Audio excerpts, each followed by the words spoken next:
Hi friends, welcome to my channel. రేపటి ఎపిసోడ్లో ఏం జరగబోతుందో ఇప్పుడు మనం తెలుసుకుందాం. అంతకంటే ముందు ఫ్రెండ్స్, ఛానల్ని సబ్స్క్రైబ్ చేసుకొని పక్కనే ఉన్న బెల్ సింబల్లో ఆల్ని ట్యాప్ చేయండి. అప్పుడే మేము పెట్టిన వీడియోస్ మీ మొబైల్ ఫోన్కి నోటిఫికేషన్ ద్వారా వస్తాయి. జగదీశ్వరి చాలా కోపంతో ఇంకా కొడుకు క్రాంతి చంప పగలగొడుతుంది. ఎవరికి చెప్పి పోలీస్ కంప్లైంట్ ఇచ్చావు? డబ్బు గురించి కంప్లైంట్ ఇవ్వమని నీకు ఎవరు చెప్పారు అంటూ చాలా కోపంతో చంప పగలగొడుతుంది. ఇక అలా చంప పగలగొట్టగానే ఇలా అంటుంది శాలిని, అత్తయ్య గారు, నా భర్తని మీరు ఎందుకు కొట్టారు? ఆయన ఏం తప్పు చేశారని కొట్టారు? అవతల వైపున మీ అన్నయ్య వాళ్ళు మన కుటుంబం మీద దొంగతనం మోపితే మరి నిరూపించుకోవాల్సిన అవసరం ఉంటుంది కదా. మనం ఏ తప్పు చేయనప్పుడు కేసు పెడితే ఏమవుతుంది? పైగా నా భర్త ఏదో తప్పు చేసినట్టు మీరు చెంప మీద కొట్టడం ఏమాత్రం బాలేదు. భరిస్తున్నాం కదా, సహిస్తున్నాం కదా అని మీ ఇష్టం వచ్చినట్టు చేస్తే బాగుండదు అని అనగానే ఇంకా అప్పుడు జగదీశ్వరి భర్త ఇలా అంటాడు, శాలిని, ఇంతకు ముందులాగా నువ్వు లేవు. నీకు నోరు బాగా పెరిగింది. నా కొడుకు కూడా ఇంతకు ముందు ఇలా లేడు.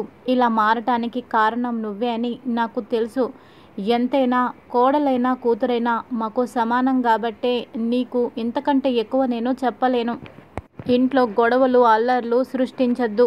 ఇప్పుడిప్పుడే మీ అత్తయ్య గారు కాస్త మనశ్శాంతిగా ఉంటున్నారు. ఆ మనశ్శాంతిని మీ ఇద్దరు భార్యాభర్తలు కలిసి దూరం చేస్తే బాగుండదు. మా సహనానికి కూడా ఓ హద్దు ఉంటుంది అని గట్టిగా చెప్తాడు. ఇక తర్వాత బాగా రెచ్చగొడుతుంది క్రాంతినే. ఏవండి, ఇంకా మనం ఈ ఇంట్లో ఉండి లాభం లేదు. మన ఆస్తి మనకి రాసివ్వమని అడగండి. మనం ఇక్కడ ఉండద్దు, వేరే వెళ్ళిపోదాము అని చెప్తూ ఉంటుంది. ఇక తర్వాత ఇలా అంటాడు క్రాంతి, నేనే తప్పు చేశానేమో, అనవసరంగా కేసు పెట్టాను. అనవసరంగా ఇప్పుడు ఈ విషయాన్ని నేను మాట్లాడి తప్పు చేశాను అనిపిస్తుంది అని అంటే, మీదే తప్పు లేదు, అత్తయ్య గారిదే తప్పు. ఇంకా మీరు ఎందుకు మౌనంగా ఉంటున్నారు?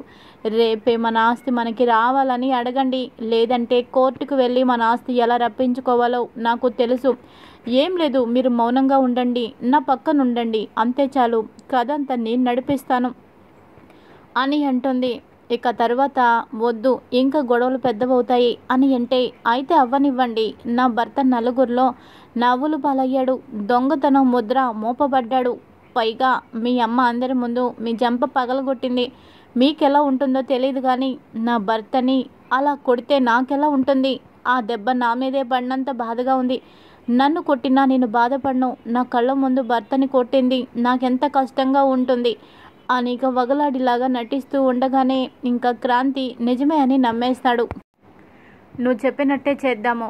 రేపే మనకి రావాల్సిన ఆస్తిని నేను అడుగుతాను అని చెప్పి అనగానే, శబాష్, ఇప్పుడు నా దారిలోకి వచ్చారు, రేపు ఉదయమే అడగండి అని అంటుంది.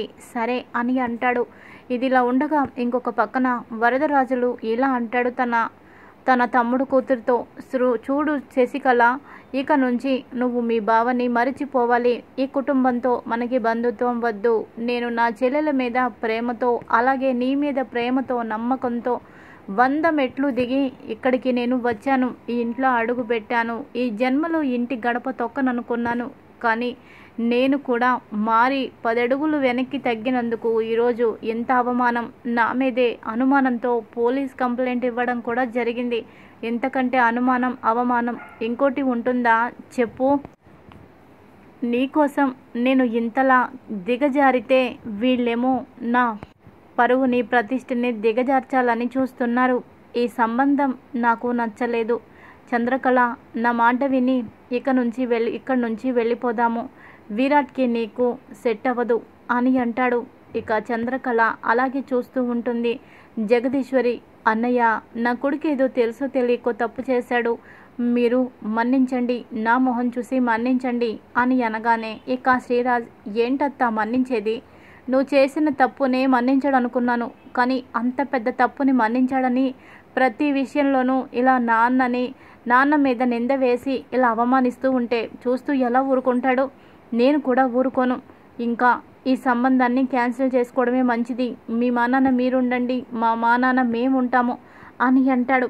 ఇక పద చంద్రకళ, ఇక మనకి జరిగిన ఈ అవమానం చాలు. ఇంకా మనం ఇలాగే ఉంటే, ఈ బంధుత్వాన్ని కొనసాగిస్తే మన ప్రాణాలకి కూడా ముప్పు తప్పదు. మీ నాన్న ఎలా అయితే చనిపోయాడో అలాగే మీ పెదనాన్న కూడా అని అనబోతూ ఉండగా జగదీశ్వరి కోపంతో శ్రీరాజ్ అంటూ గట్టిగా అరుస్తుంది. ఇక తర్వాత శృతి వాళ్ళమ్మ కామాక్షి ఇలా అంటారు, చూసావా వదిన, మీ అన్నయ్యకి నువ్వంటే ఎంత అలసైపోయావో.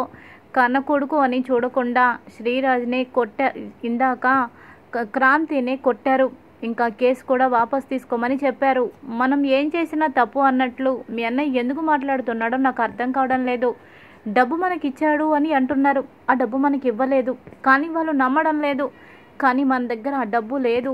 మరి అలాంటప్పుడు నిజాలేంటో వెలికి తీయాలి కదా. అందుకు కంప్లైంట్ ఇస్తే తప్పేముంది, మీ అన్నయ్యకు వచ్చిన నష్టమేముంది వదిన. ఇంతవరకు నీ మీద గౌరవంతో నేను మాట్లాడలేదు, కానీ ఇంకా నీ మీద కోపం పగ అలాగే ఉన్నాయేమో అనిపిస్తోంది. మనసులో ఒకటి పెట్టుకొని బయటికి మరోలాగా మీ అన్నయ్య మాట్లాడుతున్నారని నాకు అనిపిస్తుంది. ఏవైనా గొడవలు ఉంటే ఉంటాయి, కానీ ప్రతిసారి దాన్ని పెళ్లితో ముడిపెడుతున్నాడు మీ అన్నయ్య. దీన్ని బట్టి నీకేమర్థమవుతుంది? మీ అన్నయ్యకి పెళ్లి చేయటం ఇష్టం లేదు, కావాలని గొడవలన్నీ సృష్టిస్తున్నాడు. ఇలాంటి కుటుంబంతో ఎందుకు వదిన చెప్పు? విరాట్ ప్రాణాలకే వాళ్ళ ప్రమాదం ఉంటుందేమో అని నాకు అనిపిస్తుంది. పైగా ఈ మధ్య పీడకలలు కూడా వస్తున్నాయి. విరాట్ మనకి దూరం అయిపోయినట్టుగా అనిపిస్తుంది. దయచేసి మీరు ఆలోచించండి అని జగదీశ్వరికి బాగా ఎక్కిస్తుంది. ఇంకా తర్వాత ఎక్కడి వాళ్ళు అక్కడికి వెళ్ళిపోయిన తర్వాత జగదీశ్వరి భోజనం చేయకుండా బాధపడుతుంది. నా కొడుకుల్ని 2 కళ్ళలాగా పెంచాను, అల్లరు ముద్దుగా పెంచాను, ఏ రోజు ఓ దెబ్బ కూడా కొట్టలేదు. కానీ నా కొడుకు పెద్దోడయ్యి పెళ్ళయి ఇంత వయసు వచ్చింది, ఇప్పుడు నేను చెంప దెబ్బ కొట్టాను. నాకు చాలా కష్టంగానే ఉంటుంది, నాకు బాధగానే ఉంటుంది. కానీ ఏం చేస్తాము, పరిస్థితులు అలా వచ్చాయి అని చాలా బాధపడుతూ ఉంటుంది. ఎలా అయినా నా కొడుకుకి రేపు నేను క్షమాపణ అడుగుతాను అని అనుకుంటూ ఉంటుంది. ఇక ఇదిలా ఉండగా 2వ రోజు తెల్లవారుతుంది. తెల్లవారిన తర్వాత శాలిని వాష్రూమ్లోకి వెళ్తుంది. ఇక ఒక ఫోన్ రింగ్ అవుతూ ఉంటుంది. ఏంటి శాలిని ఫోన్ రింగ్ అవుతుంది, ఎక్కడుంది, కట్ చేస్తాను, నిద్దట్లో చికాగ్గా ఉంది అని చెప్పి ఫోన్ కోసం చూస్తాడు. కానీ ఫోన్ కనిపించదు. కబోర్డ్లోండి సౌండ్ రావడంతో ఏంటి శాలిని ఫోన్ కబోర్డ్లో పెట్టింది, నాకంతా నిద్ర డిస్టర్బెన్స్గా ఉంది అని చెప్పి లేచి కబోర్డ్ ఓపెన్ చేసి బ్యాగ్లో ఉన్న ఫోను తీస్తాడు. ఇంకా ఆ బ్యాగ్ ఒక్కసారిగా చేతిలో నుంచి కింద పడిపోతుంది. అలా కింద పడిపోగానే అందులో బ్యాంక్ బుక్ ఉంటుంది, అందులో ఒక స్లిప్ కూడా కింద పడిపోతుంది. ఏంటి స్లిప్పు అని తీసి చూస్తాడు. అది 2 కోట్లు డిపాజిట్ చేసినట్టు బ్యాంకు స్లిప్పు ఉండడంతో ఒక్కసారిగా షాక్ అయిపోతాడు. ఏంటి 2 కోట్లు శాలిని అకౌంట్లో డిపాజిట్ ఎందుకైంది, అంత డబ్బు తనకి ఎక్కడదే అని అనుకుంటూ ఉంటాడు.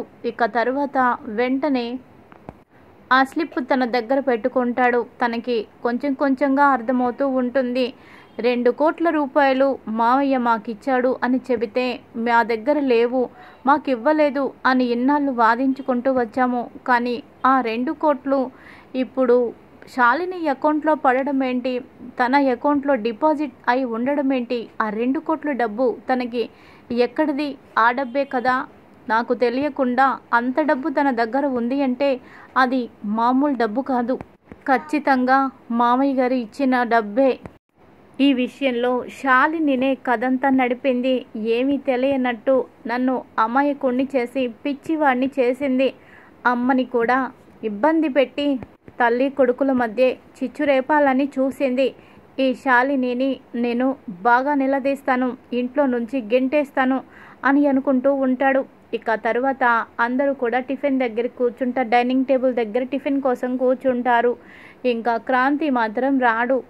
ఏంటి క్రాంతి టిఫిన్ చేయలేదా అని జగదీశ్వరి అడుగుతుంది. ఇంకా లేదు, క్రాంతి చాలా బాధపడుతున్నాడు, అందుకని టిఫిన్ చేయటానికి రాలేదు అని చెప్పడంతో ఇక జగదీశ్వరి తన రూమ్లోకి వచ్చి, నాన్న ఈ అమ్మ కొట్టినందుకు బాధపడుతున్నావా? నిన్ను కొట్టానే కానీ నేను ఎన్ని రెట్లు బాధపడుతున్నానో నీకు తెలియదు నాన్న. ఇంకెప్పుడు నేను అలా చేయను, చాలా కోపంతో అలా చేశాను అని అంటూ ఉండగా, అమ్మా నువ్వు చేసింది తప్పు కాదమ్మా, నువ్వు నాకు క్షమాపణ చెప్పడం ఏంటమ్మా అని క్రాంతి అంటాడు. అంటే ఈ అమ్మ మీద నీకు కోపం పోయిందా అని అంటే, కోపం పోవడానికి అసలు కోపమే రాలేదమ్మా అని అంటాడు. ఇక జగదీశ్వరి ఆశ్చర్యపోతుంది. ఇక టైంలో శాలిని వచ్చి, అదేంటండి మీ అమ్మగారు రాగానే అలా మారిపోయారు, మనకి రావాల్సిన ఆస్తి గురించి అడుగుతానన్నారు కదా, అడగండి అని అంటుంది. అడుగుతాను, అంతా అడుగుతాను, ఎవరి లెక్కలు ఏంటో అన్నీ తేలుస్తాను, నువ్వు కాసేపు మౌనంగా ఉండు అని అంటాడు. ఇక హాల్లోకి వచ్చి అందరినీ పిలుస్తాడు.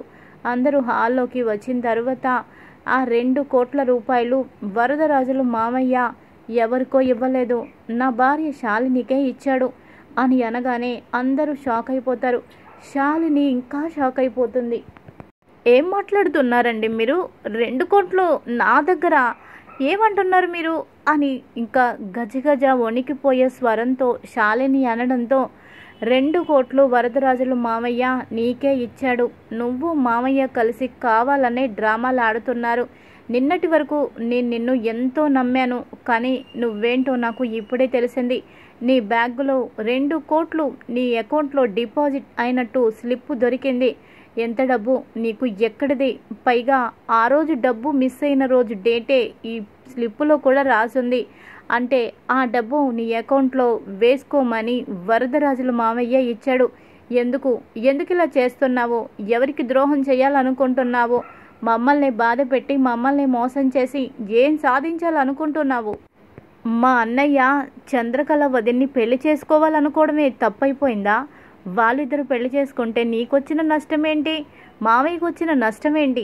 వాళ్ళిద్దరిని విడదీసి మీరేం సాధిస్తారు, అన్నయ్య కళ ఎప్పటినుంచో వరదరాజుల మామయ్య అన్నయ్యని ఎంత ఇబ్బంది పెట్టాడు, చావు దెబ్బలు కొట్టి హాస్పిటల్లో పడేశాడు, అయినా కూడా అన్నయ్యకి కోపం రాలేదు, మామయ్యే కదా అంటూ సరిపెట్టుకున్నాడు, వాళ్ళ కుటుంబం మీద అమ్మకి మాకు ఎంతో ప్రేమ, మాది విడదీయలేని బంధం, అలాంటి నువ్వు ఇలా ఎందుకు చేస్తున్నావు, నీలాంటి దానికి ఇంట్లో ఉండటానికి చోటు లేదు, ఇంట్లో నుంచి నువ్వు వెళ్ళిపో, ఈరోజు ఇంత పెద్ద ద్రోహం చేసిన దానివి ఇంకా ఏదైనా చేస్తావు, అస్సలు ఉండదు, ఒక్క నిమిషం కూడా ఉండద్దు, మా అన్నయ్య ప్రేమని విరక్కొట్టానని నువ్వు తెగ సంతోషపడిపోతున్నావేమో, కానీ నా మనసుని ముక్కలు చేసేసావు, ఇంకా నా ఇంట్లో ఉండటానికి వీల్లేదు, వెళ్ళిపో, ఇక్కడి నుంచి వెళ్ళిపో, అమ్మా నన్ను క్షమించమ్మా, నా భార్య ఇలాంటిదని తెలియక చాలా విషయాలు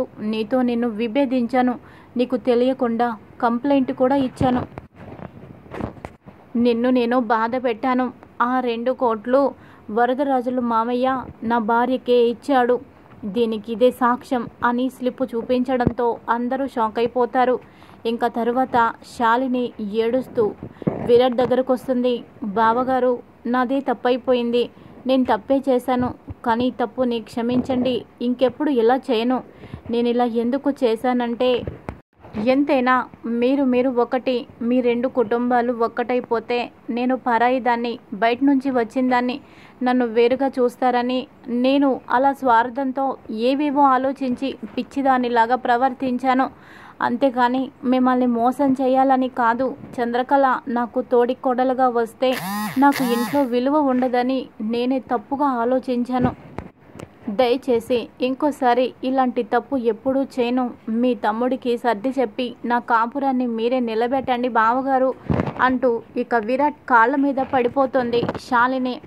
ఇంకా విరాట్, ఒరే తను తప్పని ఒప్పుకుంటుంది కదా, ఇంకా వదిలేయి అని అంటే, అన్నయ్య నువ్వే కాదు ఆ దేవుడు చెప్పినా నేనైతే వినను, నేనైతే దాన్ని నమ్మను, ఇంట్లో ఉండటానికి వీల్లేదు, ఇంట్లో నుంచి వెళ్ళిపోవాలి, ఇప్పుడు ఇలాగే బ్రతిమాలుతుంది, మళ్ళీ ఆ తర్వాత కొన్ని రోజులు పోయిన తర్వాత మళ్ళీ తన నిజస్వరూపం తను చూపిస్తుంది, తను ఊసరవిల్లన్నయ్య అని చెప్పి అనగానే ఇక జగదీశ్వరి నోరు మూసుకొని ఉండు అని అంటుంది. అమ్మా నీకేం తెలీదు అని అనగానే ఇంకా శాలిని వచ్చి, అత్తయ్య గారు నాది చాలా తప్పు, క్షమించరాని తప్పు, కానీ నేను స్వార్థంతో ఆలోచించాను, చంద్రకళ నాకు తోడి కొడలుగా వస్తే నేను నష్టపోతానని ఆలోచించాను, కానీ మిమ్మల్ని మోసం చేయాలని కాదు, ఆ డబ్బు తీసుకుంటే వరదరాజుల గారికి మీకు సంబంధం దెబ్బతింటుంది, పెళ్ళి ఆగిపోవాలని చూశాను, కానీ డబ్బు మీద ఆశతో కాదు అత్తయ్య గారు, మీరేనా మీ అబ్బాయికి చెప్పండి అని అనగానే క్రాంతి తను క్షమించమని అంటుంది, తప్పు చేశానని ఒప్పుకుంటుంది, ఇంతకంటే ఏముంటుంది, ఎన్నో హత్యలు చేసిన వాడికి కూడా క్షమాభిక్ష అనేది ఉంది. ఇప్పుడు అలాగే శాలినికి కూడా నువ్వు క్షమాపణ చెప్పినప్పుడు క్షమాభిక్ష పెట్టు అని అంటుంది. అమ్మా, మీరెన్ని చెప్పినా విరిగిపోయిన నా మనసు అయితే అతకదు. ముందు తనైతే నా కళ్ళ ముందు ఉండకూడదు. ఆ తర్వాత కాలంలో నా మనసు మారితే అప్పుడు ఆలోచిస్తానేమో, కానీ ఇప్పుడైతే నేను తన వైపుగా ఏది నేను ఆలోచించను అని చెప్పేసి కరాఖండిగా చెప్పేస్తాడు క్రాంతి. ఇది ఈరోజు ఎపిసోడ్. మరి తర్వాత ఏం జరుగుతుంది, రాబోయే కథలో ఎలాంటి మలుపు ఉంది, ఇవన్నీ కూడా ముందు ముందు తెలుసుకుందాం. Thanks for watching.